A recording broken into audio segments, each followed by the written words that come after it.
Great war বা প্রথম বিশ্বযুদ্ধ কেন হয়েছিল, এমন প্রশ্নে আমরা অনেকেই থমকে যাই। এই মহাযুদ্ধ সম্পর্কে আমাদের অনেক কিছুই জানা, কিন্তু অনেকেই জানি না এর সূত্রপাত কোথা থেকে।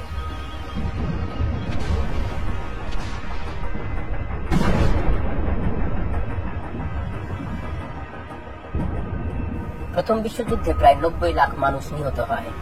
এত মানুষের প্রাণহানির শুরুটা হয়েছিল দুজন মানুষের হত্যার মধ্য দিয়ে।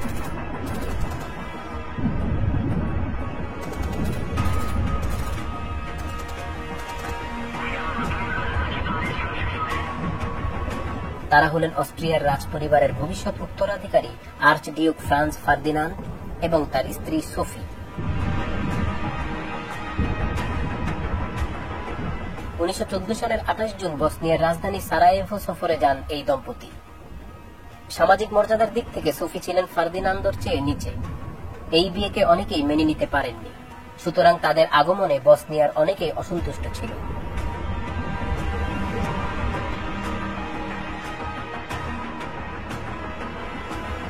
সার্বিয়ার উগ্র জাতীয়তাবাদী গাভরিলো প্রিন্সিপের গুলিতে প্রাণ হারান দুজনেই। এই হত্যাকাণ্ডকে কেন্দ্র করে অস্ট্রো হাঙ্গেরীয় সাম্রাজ্য জার্মানির সহায়তায় 28 জুলাই সার্বিয়ার বিরুদ্ধে যুদ্ধে নামে। কিছুদিন পর জার্মানি রাশিয়ার বিরুদ্ধেও যুদ্ধ ঘোষণা করে বসে।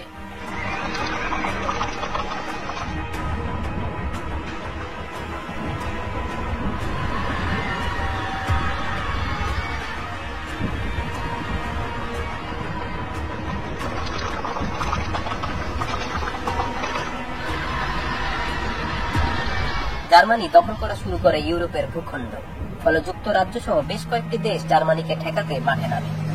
এভাবেই যুদ্ধ মহাযুদ্ধে রূপ নিতে থাকে।